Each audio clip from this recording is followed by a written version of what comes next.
que vous enduriez, quelle image renvoyait votre famille d'une manière générale? On était une famille parfaite. Ouais, mon père était très strict, très exigeant. Il voulait qu'on soit les meilleurs à l'école, qu'on soit parfait, poli, on était appréciés de tous, les voisins, les amis de la famille. On était vraiment des enfants modèles. Alors vous avez gardé le silence pendant des années, mais la vérité a fini par éclater. Vous nous expliquerez tout à l'heure de quelle manière. Yvonne, vous êtes notre psychologue, un sujet extrêmement douloureux.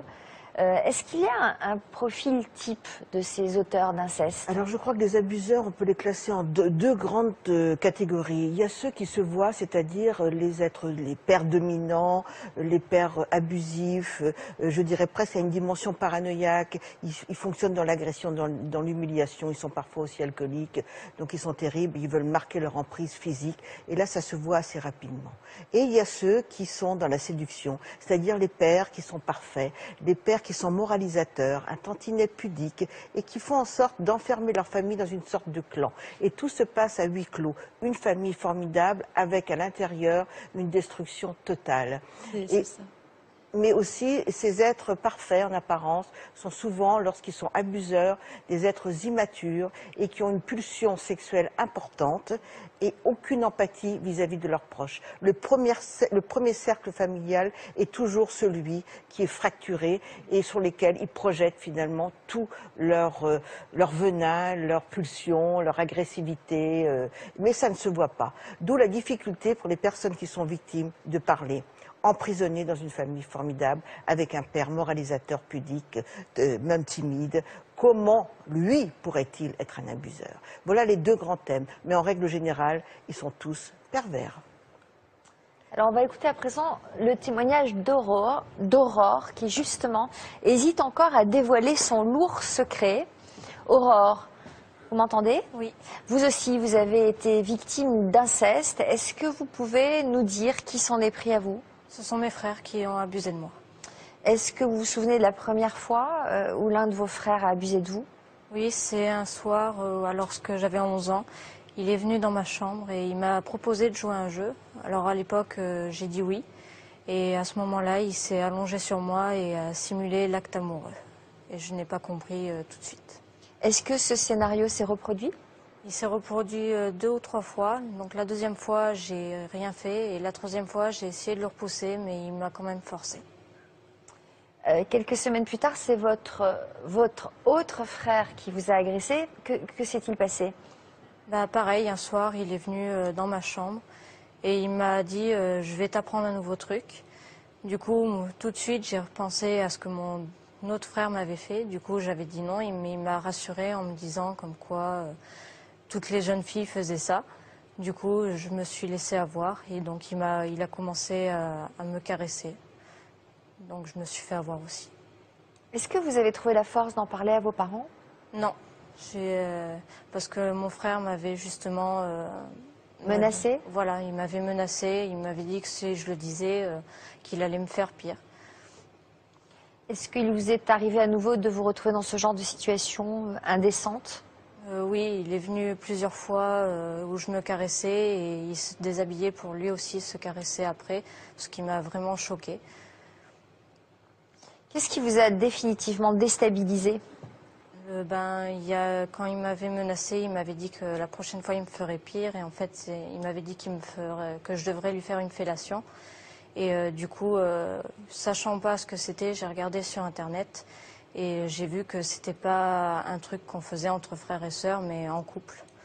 Du coup, ça m'a vraiment choquée. Il a mis sa menace à exécution? Oui. Il m'a forcé à lui faire une fellation.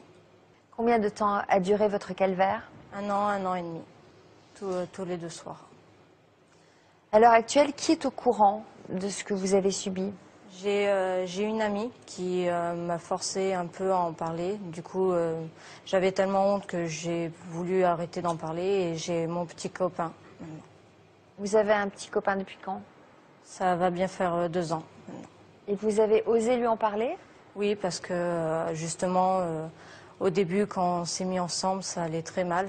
parce que justement on voulait le faire mais c'était trop dur pour moi, du coup j'ai dû lui dire et même maintenant que je lui ai dit, on se dispute beaucoup par rapport à ça.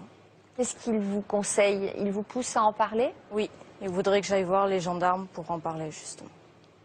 Qu'est-ce que vous attendez de notre émission? Qu'on nous aide à surmonter ça et sachant que j'ai une petite sœur aussi qui vit sous le même toit, j'ai peur aussi qu'il lui arrive quelque chose. Qu'est-ce qui vous retient de briser le silence et d'aller voir les gendarmes? De peur de briser ma famille, de faire de la peine à mes parents. Alors Marc Gégeur, vous êtes notre avocat. Quelle est la procédure à suivre lorsqu'une victime d'inceste veut porter plainte? Vous avez constaté la difficulté que ça représente pour une victime de ce genre de fait, qui est enfermée dans un silence quasi baudelairien et qui ne peut finalement même pas imaginer pouvoir penser à elle-même au point d'expliquer ce qui lui est arrivé. Ce que j'ai envie de dire à Aurore, c'est que de toute manière, à un moment donné ou à un autre, ça va s'imposer à elle. Donc qu'est-ce qu'il faut faire concrètement? Concrètement, c'est très simple, si j'ose m'exprimer ainsi. D'abord, il faut aller, je pense, voir un avocat avant de le faire pour qu'il vous explique exactement comment les choses se passent. On se présente au service de gendarmerie ou de police dont on dépend et on va déposer cette plainte qui est souvent d'ailleurs suivie dans la foulée d'un entretien avec un psychologue parce que le procureur de la République a besoin de s'entourer d'un certain nombre de vérification en quelque sorte de la crédibilité de cette parole. Être crédible, ça veut dire je sais ce que je dis quand je le dis. Ça ne veut pas dire que c'est vrai, personne ne peut savoir si c'est vrai. Mais justement, dans des affaires comme celle-là, on n'a souvent que la parole. Puisque, comme on l'a dit, ça se passe à huis clos, donc il n'y a aucun témoin, et il n'y a aucune possibilité de venir dire oui, je l'ai vu. Donc, mettez-vous 2 secondes à la place du service qui va poursuivre peut-être cette procédure. Ils ont besoin de s'assurer que cette parole est fiable. Donc on fait, pour le cas d'Aurore, le problème ne se pose pas de savoir s'il y a des constatations médico-légales, gynécologiques à faire, puisque les faits qu'elle serait susceptible de dénoncer sont des faits qui sont criminels, hein. Il faut qu'Aurore le sache. Ce qu'elle a subi est un crime, c'est un acte de pénétration sexuelle et c'est donc un viol.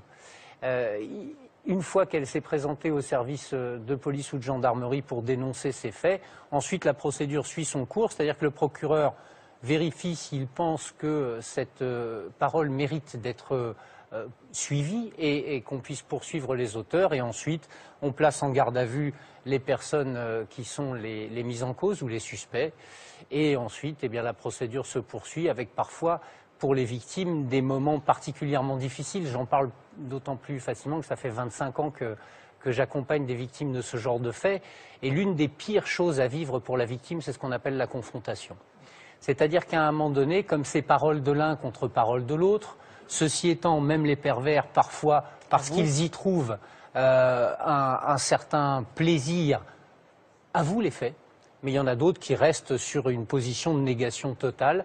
Et dans ces cas-là, on est obligé de faire une confrontation entre les deux, on se retrouve dans la même pièce, et là c'est particulièrement compliqué. Mais parfois, c'est pour ça qu'en fait l'inceste est un mot, mais chaque inceste est unique, parce que ça correspond à une personnalité qui est atteinte et qui ne réagit pas de la même manière. Il y a des gens qui ont besoin de cette confrontation, parce que le fait de faire face à celui qui vous a tant fait de mal et qui est capable de mentir, ça les ragaillardit, ça les renforce dans leur capacité à parler. D'autres sont totalement tétanisés et dans l'incapacité même d'imaginer une telle séance, si j'ose m'exprimer ainsi. Alors là, il y a tout le travail de ceux qui accompagnent et entourent les victimes pour essayer de faire en sorte, parce qu'il n'y a rien de pire qu'une victime qui parle et pour laquelle la parole ne va pas jusqu'au bout. Pour lequel elle a l'impression qu'à un moment donné, elle peut se dire « j'ai parlé pour rien parce que mon affaire a été classée sans suite, parce que ça a fait l'objet d'un non-lieu » et c'est ça qui est particulièrement difficile. Ce qu'il faut que tout le monde sache quand on a été victime de ces faits, qu'on les dénonce à temps ou pas, il faut le dire, il faut en parler, parce que cette parole-là, elle vous libère vous, même si c'est dans un microcosme dans un premier temps. Cette parole, elle est libératoire. Et le fait que sur ce plateau, il y ait des gens pour qui c'est trop tard, parce qu'on le verra dans